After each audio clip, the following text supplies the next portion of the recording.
So kung nasa running era ka na rin, naghahanap ka ng sapatos na pwede sa mga easy run mo, sa jogging, or pwede pang lakad, baka itong sapatos na to ang trip mo. Pag-usapan natin itong Anta PG7 Float sa video na to. So hindi na ako bago sa Anta na brand. Actually, meron akong na-review dati, isang kapareho, halos kapareho ng sapatos na to, ang Anta G21 Pro. Isa yun sa pinakapaborito or naging paborito kong daily trainer. Now ito naman ang Anta PG7 Flow. So ang size niya is 11, tumitimbang ito ng 325 grams. Kapareha ng timbang ng sinabi kong Anta G21 Pro ko na naging paborito kong daily trainer. So hindi siya ganun kagaan. Pero surprisingly, during sa test ko kanina nung tinakbo ko siya, hindi ko masyadong ramdam yung bigat niya. Actually, nangingibabaw yung comfort na nararamdaman ko sa sapatos na to, which is something na selling point ng sapatos na to. Anyways, yung stock height niya hindi na mention sa website. Pagdating sa build quality, Anta is Anta. So wala akong maipipinta sa sapatos na to, kapatahiman or yung mga dikit niya. So walang problema. Now ang upper naman na to is made out of breathable mesh na medyo stretchy. Tapos mapapansin din natin yung tinatawag nilang PP film or protective film.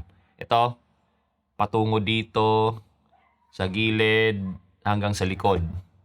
Tapos dito banda. So itong film na to, ito yung protection ng ating sapatos para hindi pumasok yung tubig. Now speaking of tubig tapos maulan, itong breathable mesh niya hindi rin ganun ka-breathable relative sa ibang sapatos ko. Kasi yung ibang sapatos ko talagang halatang klarong-klaro yung ilalim or yung nasa loob ng sapatos dahil sa mga butas-butas niya. Ito hindi ganun. So para sa akin mas pabor to kung medyo malamig yung panahon, yun nga medyo umuulan, gagagaling ng ulan, pwedeng-pwede to. Pero pag mainit heat training, I guess hindi ito pabor para sa ganong senaryo. Tapos kapansin-pansin din dito sa heel counter area niya, meron pa siyang extra layer of support. Ayan.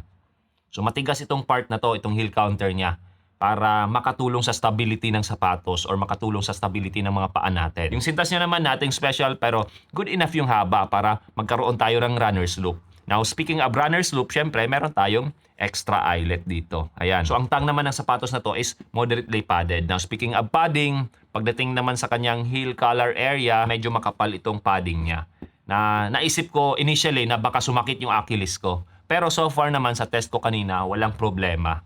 Komportable siya. In terms of fitting, itong upper niya is friendly sa mga malalapad na paa. Sa akin naman na semi-wide fit, syempre walang problema or wala akong naging problema dito. Maganda yung lockdown niya saka hindi ako nakaranas ng heel slippage kanina. Kahit nasa medyo mabilis na pace. Ito naman yung insole ng sapatos na to and malambot siya.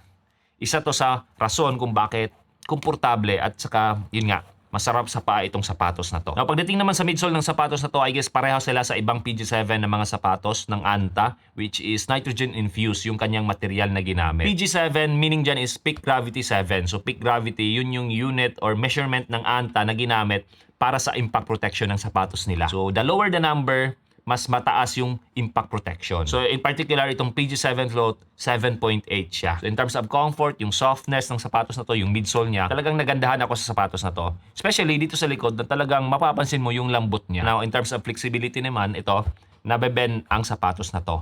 And yung rocker geometry niya, hindi ganun ka-aggressive. Pagdating sa responsiveness ng sapatos na to, I guess ito yung rason kung bakit nasabi ko kanina na kahit medyo mabigat itong sapatos na to, around 325 grams, hindi ko masyadong ramdam. Kasi at least naman, responsive itong sapatos or itong midsole niya. Hindi siya katulad ng ibang sapatos na dahil sa lambot ng midsole, parang wala kang bouncy feeling or palang hindi siya springy. Pagdating naman sa stability niya, relatively stable naman yung naging takbo ko dito sa sapatos na to. So wala akong naging problema doon. Now pagdating sa medyo mabilis na pace, actually nag 4:30 ako kanina kung di ako nagkakamali. Kayang-kaya naman ng sapatos na to kasi yun nga, sinabi ko kanina, medyo responsive din naman itong midsole niya. Pero hindi siya ganun ka-exciting, hindi ganun ka-effortless, talagang matrabaho. So, hindi ito pabor sa mabilisan na pace itong sapatos na to para sa akin. Tapos ito naman yung outsole, yung A-grip rubber ng Anta.